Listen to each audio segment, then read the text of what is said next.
Do you sometimes feel that learning English is too hard? Or maybe in life you face problems that look impossible to solve? Let me tell you a short story. A story that will show you the power of never giving up and how even the smallest step can change everything. Many years ago, there was a man who wanted to climb a very high mountain. On the first day, he walked only a few meters and felt tired. He thought, this mountain is too big. I cannot do it. But then he said to himself, I will only take one step today.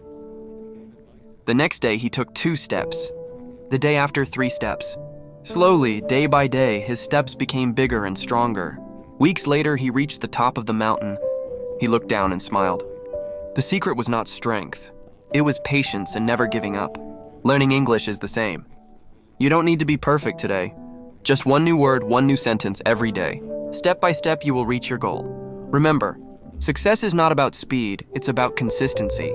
So, what step will you take today?